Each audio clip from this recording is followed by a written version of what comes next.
18 ते 44 जे फक्त मोजक्या राज्यांनी देशामध्ये सुरू केले आहे, त्याच्यामध्ये आपण 2,15,274 एवढं लसीकरण केलेलं आहे.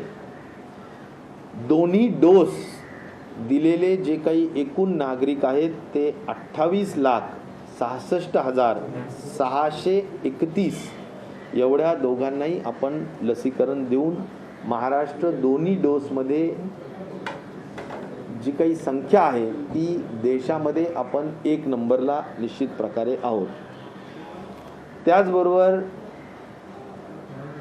हवेतून ऑक्सिजन निर्मितीच्या साठी आपण 38 PSA प्लांट हे पूर्णतः कार्यान्वित केलेले आहेत आणि एकूण कलेक्टर्सने 150च्या अधिक ऑर्डर्स PSA प्लांटसाठी देण्यात आलेल्या आहेत. या PSAच्या माध्यमातून आपण हवेतून ऑक्सिजन कन्व्हर्ट करून 95 ते 98 डिग्री प्युरिटीपर्यंत ऑक्सिजन रुग्णांना उपलब्ध करू शकतो. आणि मला वाटतं की लिक्विड ऑक्सिजनचं जे महत्त्वाचं डिमांड आहे ते त्यामुळे कमी आपल्याला करता येऊ शकतं. तर त्यामध्ये सुद्धा आपण 38 प्लांटमधून 53 मेट्रिक टन आपण ऑक्सिजन हवेतून कन्वर्ट करण्याच्या संदर्भाने त्या ठिकाणी आपण निर्मिती करत आहोत. वॅक्सिनेशनच्या हद्दीपर्यंत मी पुन्हा एवढंच सांगेल की साधारणपणे स्पुटनिक या वॅक्सिनेशनच्या बरोबर Russian direct investment fund RDIF यांच्या माध्यमातून आपलं स्टेट गव्हर्नमेंट डायरेक्टली त्यांच्याशी संपर्कात ठेवून रेट निगोशिएट करून त्यांच्याजवळ असलेलं वॅक्सिन आपण उपलब्ध करून घेण्यासाठीचे सुद्धा पूर्ण प्रयत्न करत आहोत. वॅक्सिनेशनच्या हद्दीपर्यंत आज 18 ते 44 मध्ये मोठ्या पद्धतीनं काल प्रश्न निर्माण झाले आणि ते प्रश्न म्हणजे सेंटर्सवर त्याच तालुक्यातले किंवा भागातले लोक न जाता मेट्रो शहरांमधून मोठ्या शहरांमधून सुद्धा लोकांनी जाऊन जे टेक्नोसॅव्ही लोक आहेत, ज्यांना टेक्नॉलॉजी कळते आणि जे कोविन ॲपमध्ये पटकन रजिस्ट्रेशन आणि आपली स्लॉट अपॉइंटमेंट घेऊ शकतात, अशा लोकांनी जाऊन त्या भागात वॅक्सिनेशन करून घेतल्या कारणाने त्या स्थानिक भागामध्ये थोडंफार अनरेस्ट निर्माण झाला, ही वस्तुस्थिती आहे. आणि त्यामुळेच मी आज आत्ता माननीय मुख्यमंत्री महोदयांना या ठिकाणी बोललो आणि हा जो प्रश्न आहे हा प्रश्न सोडवण्यासाठी आपल्याला जोपर्यंत आपल्याला वॅक्सिन मुबलक प्रमाणात उपलब्ध होत नाही तोपर्यंत आपल्याला काहीही झालं तरी याच्यामध्ये काही स्लॉट्स द्यावे लागतील. मग तो एज ग्रुपचा स्लॉट दिला तरी चालेल, कोमॉर्बिडिटीचा स्लॉट दिला तरी चालेल, परंतु एकदम 18 ते 44 100% सगळ्यांनीच त्या ठिकाणी जायला मुभा असणं म्हणजे खूप जास्त त्यामध्ये गर्दी होऊ शकते आणि लोकांची अपेक्षा खूप वाढू शकते. आणि म्हणून आमचा असा एक आरोग्य विभागाचा असा प्लॅन आम्ही देऊ इच्छितो की 35 ते 44 या 10 वयोगटातील 10 वर्षाच्या वयोगटातील लोकांना प्राधान्य देता येईल का, त्यात पण कोमॉर्बिड असतील तर त्याला अधिक जास्त प्राधान्य देता येईल का, या दृष्टिकोनातून आपण लक्ष ठेवून आहोत. आणि त्या पद्धतीची चर्चा आम्ही 1:30 वाजता माननीय मुख्यमंत्री महोदयांनी मला वेळ दिलेला आहे, तर या संदर्भात मी स्वतः सुद्धा या संदर्भात जाऊन चर्चा करणार आहे. तर 18 ते 44चा हा एक महत्त्वाचा विषय आहे. एक नक्कीच आहे की सध्याच्या जर तुम्ही परिस्थिती बघितली तर 18 ते 44 वयोगटासाठी एकूण आपल्याजवळ ज्यावेळेस आम्ही 1 मेला त्याचं उद्घाटन केलं, सुरुवात केली वॅक्सिनेशनची 18 ते 44, फक्त 3 लाख वॅक्सिन्सवर सुरुवात केली. त्यानंतर आम्ही ती कोविशिल्ड होती, त्यानंतर आपण खरेदी केली ती 4,79,000 हे कोवॅक्सिन आपण खरेदी केली. आणि आपल्याला कोविशिल्डने आणखीन 3.5 लाख वॅक्सिन देतो असं आश्वासित केलेलं आहे, नवे आपल्याला खात्री दिलेली आहे, पण ती अद्याप आपल्याला आलेली नाही. तर आपण एकूण 18 ते 44 वयोगटामध्ये 7,79,000 वॅक्सिन्स उपलब्धतेच्या आधारावर जरा स्लो गतीनं, हे आपण म्हटलं तर एका दिवसात संपवू शकतो तेवढी क्षमता आहे, पण आपण जाणीवपूर्वक यामध्ये स्लो गतीनं जाणं गरजेचं आहे, कारण आपल्याला वॅक्सिन तोपर्यंत उपलब्धता करून घेऊन मग गती आपल्याला वाढवता येऊ शकेल, अशी आपली त्यामागची भूमिका आहे. आणि त्यामुळे हा झाला 18 ते 44 वयोगटातला विषय. 45+ वयोगटातल्या संदर्भात 2 दिवसापूर्वी आपल्याला 9 लाख वॅक्सिन्स मिळाल्या होत्या, त्या संपूर्ण वाटप केल्या आणि 8 लाख वॅक्सिन्स त्यातल्या कन्झ्युम सुद्धा झाल्या, कारण काल 4.5 लाख झाल्या आणि आदल्या दिवशी 4-1 लाख झाल्या. त्यामुळं जवळजवळ 8 लाख वॅक्सिन्स संपलेल्या आहेत. आता आपल्याजवळ हार्डली काही हजार, लाख पण म्हणता येणार नाही, पण काही हजार वॅक्सिन्स 45+ साठी शिल्लक आहेत. आणि म्हणून पुन्हा माझी नम्रतेची माध्यमं आपल्या सर्वांच्या माध्यमातून विनंती आहे, केंद्र सरकारला आम्ही वेळोवेळी पत्र लिहितोच आहेत, आम्ही वारंवार फोनवर बोलतच आहोत की आम्हाला 45+ जी जबाबदारी आपण घेतलेली आहे त्या बाबतीत तरी आम्हाला मोठ्या संख्येने वॅक्सिन उपलब्धता करून द्या. खास करून कोवॅक्सिन या वॅक्सिनच्या साठी जवळजवळ 4 ते 5 लाख लोक यांना सेकंड डोस ड्यू झालेला आहे. आणि म्हणून या डोसला तरी जसं आपण म्हणतो 60 दिवसाच्या वर जाऊ नये, असं आता 42 दिवस, काहींना 45 दिवस होत आलेले आहेत. त्यामुळे त्यांना सेकंड डोस कोवॅक्सिनचा पाहिजे आणि तो कोवॅक्सिनचा पुरवठा हा केंद्र शासनाने, भारत सरकारने करणं क्रमप्राप्त आहे. आमचा पाठपुरावा अत्यंत सातत्याने चालू आहे आणि म्हणून इच्छा एकच आहे की ते लवकर यावं, नाहीतर पहिला डोस जो कोवॅक्सिनचा दिलेला आहे त्याचा सुद्धा तेवढासा चांगला परिणाम राहत नाही असं शास्त्र सांगतं. आणि म्हणून आम्ही त्या बाबतीतला विचार करतोय. अगदीच जर का त्यांनी नाही दिलं तर आम्हाला 18 ते 44 जे गव्हर्नमेंट ऑफ महाराष्ट्र विकत घेतं त्याच्यातून डायव्हर्ट करून आम्हाला शेवटी हा जो काही विषय आहे तो भागवावा लागेल. पण विनंती आहे की लवकर भारत सरकारने कोवॅक्सिन देण्याची व्यवस्था करावी. याबरोबरच मला हे सांगितलं पाहिजे की साधारणपणे आम्ही एक ऑक्सिजनच्या संदर्भाने काल जे काही 50 मेट्रिक टनचं कर्नाटकाचं आपल्याला ऑक्सिजन कमी मिळणार आणि कमी मिळालं, हे झाल्यानंतर आपण आपलं इंटरनल जे काही ॲडजस्टमेंट असतात त्या इंटरनल ॲडजस्टमेंटच्या मधून भागवण्याचं काम जरूर केलं. परंतु शेवटी आपली ऑक्सिजनची डिमांड ही 1700च्या दरम्यान आहेच. फक्त कोविड पेशंट आज 80,000च्या दरम्यान कोविड पेशंट आहेत. 20 लिटर जरी ॲव्हरेज पकडलं तरी 1600 तर नुसत्या कोविडला लागतात. नॉन कोविड सुद्धा सगळ्या ॲक्टिव्हिटीज चालू असतात. जे काही इक्विपमेंट बनवतात, मेडिसिन बनवतात, त्यांच्यासाठी सुद्धा काही प्रमाणात ऑक्सिजन लागत असतं.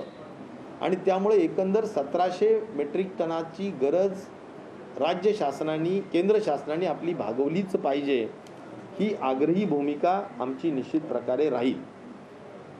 त्याचबरोबर ऑक्सिजनच्या संदर्भाने जो ग्लोबल टेंडर काढण्यात आलं होतं, एक्सप्रेशन ऑफ इंटरेस्ट काढण्यात आले होते, त्याच्यामध्ये सुद्धा जे काही ऑफर्स आलेल्या आहेत त्यामध्ये ऑक्सिजन कॉन्सन्ट्रेटरसाठी ज्या ऑफर आलेल्या आहेत त्याच्यासाठी एक 3 डॉक्टर्सची कमिटी केलेली आहे आणि त्यांना आम्ही सांगितलं की लवकर तुम्ही याबाबतचं अप्रुव्हल द्या, मान्यता द्या, म्हणजे ज्या काही आम्ही स्पेसिफिकेशन्स दिलेले आहेत की कॉन्सन्ट्रेटर कसा असावं वगैरे.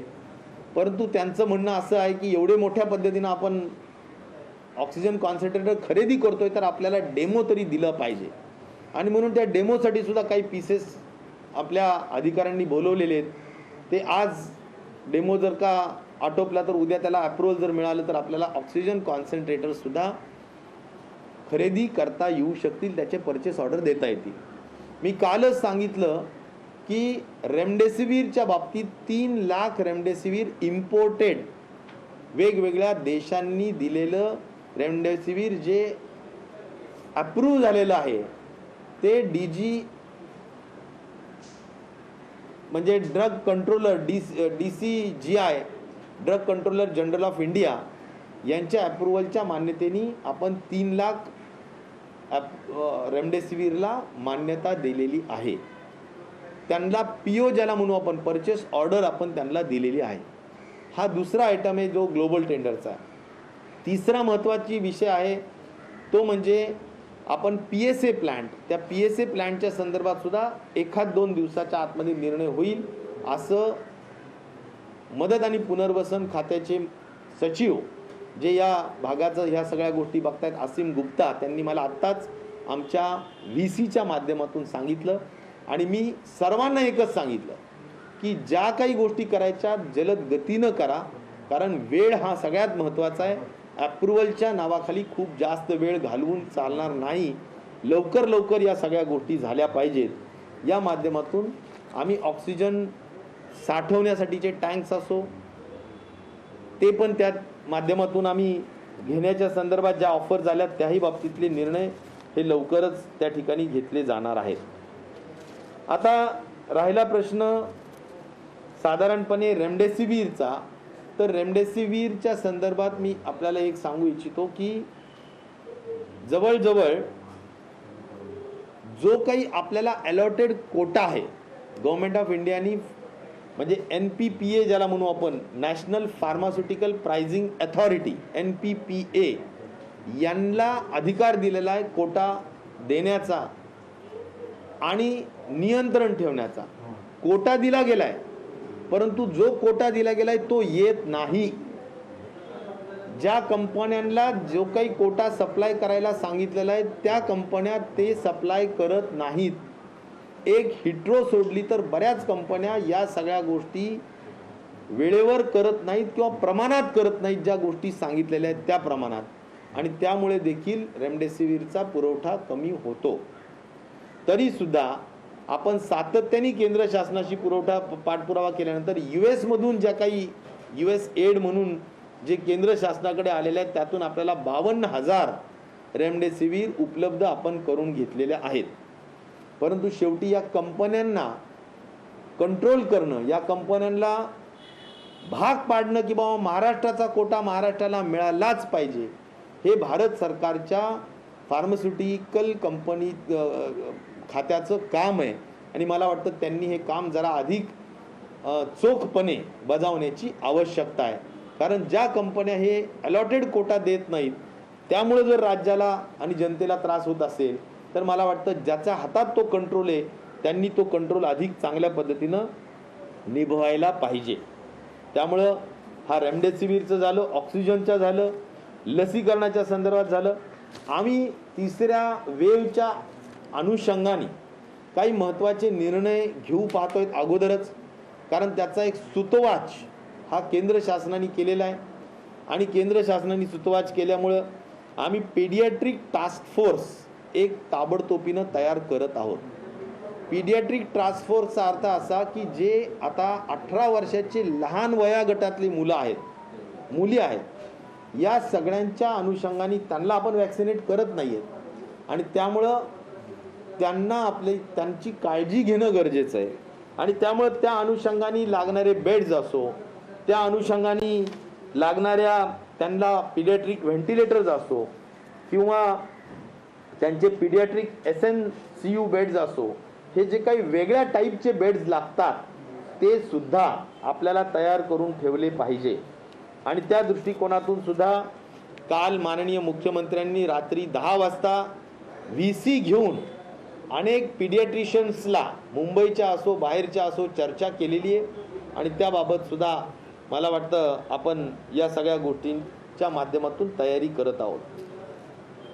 एक नक्कीच आहे की जी काही बेड्स वाढवण्याचा विषय असेल, ऑक्सिजनचा संदर्भात स्वयंपूर्ण होण्याचा विषय असेल, औषधांच्या बाबतीत खास करून कोविड रिलेटेड औषधांच्या बाबतीत स्वयंपूर्ण होण्याचा विषय असेल, या बाबतीत आपली पूर्ण तयारी सुरू आहे.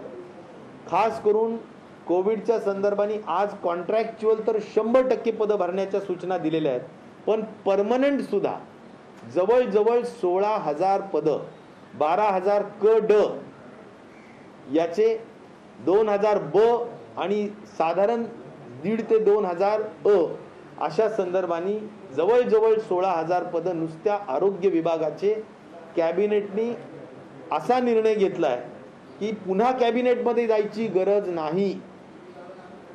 थेट आरोग्य विभागाने आरोग्य मंत्री, उपमुख्यमंत्री आणि मुख्यमंत्री यांच्या मान्यतेने थेट त्या ठिकाणी आपण जावं आणि मान्यता घ्यावं अशा पद्धतीच्या सूचना देण्यात आलेल्या आहेत. त्यामुळे ते पण काम आपण लगेचच्या लगेच पूर्ण करणार आहोत. तर अशा स्वरूपाने जी काही येऊ नये थर्ड वेव्ह, पण समजा जे काही अंदाज व्यक्त करण्यात आलेला आहे त्या अंदाजाच्या दृष्टिकोनातून सुद्धा अगदी पिडियाट्रिक पासून तर बाकीच्या सर्व गोष्टींपर्यंतच्या ज्या काही प्रोजेक्टेड फिगर्स असतात त्याला अनुषंगून निर्णय घेण्याच्या संदर्भात आम्ही त्या ठिकाणी तयारी सातत्याने करत आहोत. आता सुद्धा 1:30 वाजता माननीय मुख्यमंत्री महोदयांकडे आमची त्या संदर्भातली बैठक आहे. प्रश्न होता गेल्या वेळेस तुम्ही आरोग्य भरतीमध्ये ज्या ठिकाणी प्रश्नपत्रिकांचा गोंधळ झाला, परीक्षा झाल्या, काही ठिकाणी निकाल लागला किंवा काही ठिकाणी निकाल लागून पण आपण भरती थांबवली, त्याचं काय? कारण गेल्या वेळेस पण आपण घोषणा जे काही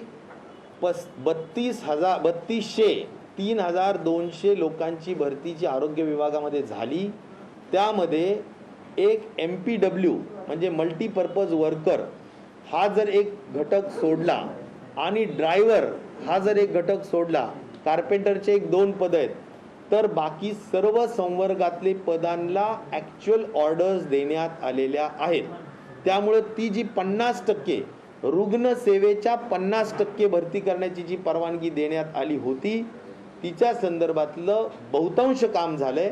परंतु जिथे पेपर लिकेज झाला असे जे काही पोलीस केसेस झालेले विषय आहेत त्यात पोलीसचा रिपोर्ट घेऊन 8-1 दिवसाच्या आत पोलीसचा रिपोर्ट आल्यानंतर MPW आणि ड्रायव्हर हा संवर्ग जो आहे त्या संदर्भातला अंतिम निर्णय त्वरित घेतला जाईल. मग त्या निर्णयाच्या अनुषंगाने पुन्हा परीक्षा घ्यायची का त्यात काही जास्त कुठलाच गोंधळ नाहीये म्हणून मग त्या परीक्षेच्या निकालाला मान्यता द्यायचं, या बाबतीतला निकाल 8-1 दिवसाच्या आतमध्ये निश्चित प्रकारे घेतला जाईल. आणि हा जो काही आता आम्ही 16,000 पदांची भरती करतो आहोत त्याची मान्यता एक 4-8 दिवसामध्ये संपूर्ण मुख्यमंत्र्यांपर्यंत घेऊ आणि नंतर क ड साठी आपण OMR शीट पद्धतीनं परीक्षा घेतली जाईल. एजन्सी IT कंपनीच्या माध्यमातून घेतली जाईल. ब वर्गासाठी IAS ऑफिसरची जी आमची आरोग्याची जी कमिटी आहे ती थेट इंटरव्ह्यूज घेऊन मेडिकल ऑफिसरची परीक्षा घेतली जाईल. आणि अ वर्गासाठी काही प्रमाणात MPSC आणि काही प्रमाणात पुन्हा IAS ग्रुप असा करून आम्ही ह्या सगळ्या भरती त्वरित करणार आहोत. सर एक महत्त्वाचा विषय आहे की लहान मुलांसाठी स्वतंत्र कोविड सेंटर सुरू करणार आहेत का, हा एक पहिला प्रश्न. आणि दुसरा म्हणजे की सिरमकडनं आपल्याला दररोज किती वॅक्सिनेशन या ठिकाणी येतात? लहान मुलांच्या दृष्टिकोनातून खूप अडचणी असतात, कारण लहान मुलांना त्यांच्या आईला घेऊन सुद्धा बसावं लागतं. कारण लहान मुलांचं वय हे 1 वर्षापासून तर 18 वर्षापर्यंत आहे. असा आपण पिडियाट्रिशियनचा जो रेंज असतो साधारण मुलांच्या आरोग्य तपासणीच्या संदर्भात, तर त्या बाबतीत मी सांगितलं की SNCUs ICUs याच्यासाठी पिडियाट्रिक SNCUs हे सेपरेट करावे लागतात. त्याच्या बाबतीतलं नियोजन करण्यासाठी एक पिडियाट्रिक टास्क फोर्स हा करण्यात येत आहे. पिडियाट्रिक टास्क फोर्सच्या ज्या काही मार्गदर्शन सूचना असतील त्या अनुषंगाने आम्ही पूर्वतयारी म्हणून काम करून ठेवणार आहोत. सर, आपण ऑक्सिजनचे प्लांट उभारणार आहोत. 38 ऑक्सिजन प्लांट आपण उभारून पूर्ण केलेले आहेत. तुम्ही सांगितलं की 150 जिल्हाधिकारी करतायत, ऑर्डर दिलेले आहे. त्या 150 मधून साधारणतः किती ऑक्सिजन आपल्याला मिळणार आहे आणि कधीपर्यंत हे पूर्ण होतील? कारण तिसऱ्या लाटेपूर्वी हे पूर्ण करायचे आहेत आपल्याला.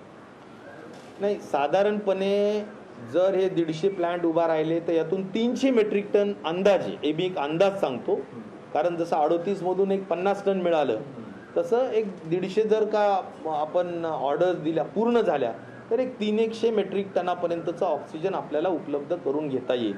म्हणजे आज जे 255 आपण बाहेरून मागवतो आहोत त्या अनुषंगाने आपल्याला आपलं स्वतःचं ऑक्सिजन आणि अशा ह्याच्यावर जर पुढे जर खूप संख्या वाढली तर बाहेरचं राज्याचं ऑक्सिजन लागणारच आहे, पण ॲडिशनल आपल्या स्वतःचं सुद्धा आपण तयार करून ठेवलं पाहिजे, हा त्यामागचा मुख्य उद्देश. पहिले मराठी. सर, सिरम इन्स्टिट्यूट आपल्याला किती लसी देणार होतं आणि आता किती येत आहे? सिरम इन्स्टिट्यूटने, मी पुन्हा सांगतो की सिरम इन्स्टिट्यूटने 26 मे पर्यंत मी काहीही देऊ शकणार नाही असं फोनवर माननीय मुख्यमंत्र्यांना सांगितलं, जे माननीय मुख्यमंत्र्यांनी आम्हालाही शेअर केलं, सगळ्यांना शेअर केलं. आणि त्यामुळं त्याच्यानंतर आता ते सध्या लंडनला आहेत. ते आल्यानंतर सातत्याने किंवा त्यांच्याशी संपर्कात आपण आहोत सुद्धा. पण प्रश्न असा आहे की ते साधारण किती देऊ शकतील. 18 ते 44 वयाला सुद्धा आम्ही थेट खरेदी करायला तयार आहेत. माननीय मुख्यमंत्री महोदयांनी, उपमुख्यमंत्री महोदयांनी एक फार स्पष्ट सांगतो की लसीच्या बाबतीत तडजोड नाही. फक्त केंद्राकडून 1700 मेट्रिक टन ऑक्सिजन येणं गरजेचं आहे. मात्र एक महत्त्वाचं त्यांनी बोललं, सिरम इन्स्टिट्यूटकडून सध्या महाराष्ट्राला कोणतीही लस दिली जाणार नाही आहे. 26 मेपर्यंत ही लस दिली जाणार नाही आहे. मात्र महाराष्ट्र सातत्यानं सिरम इन्स्टिट्यूटबरोबर संपर्कात आहे आणि जास्तीत जास्त लसी जो महाराष्ट्राचा कोटा केंद्राकडनं सांगितला आहे तो महाराष्ट्राचा कोटा केंद्राकडनं मिळावा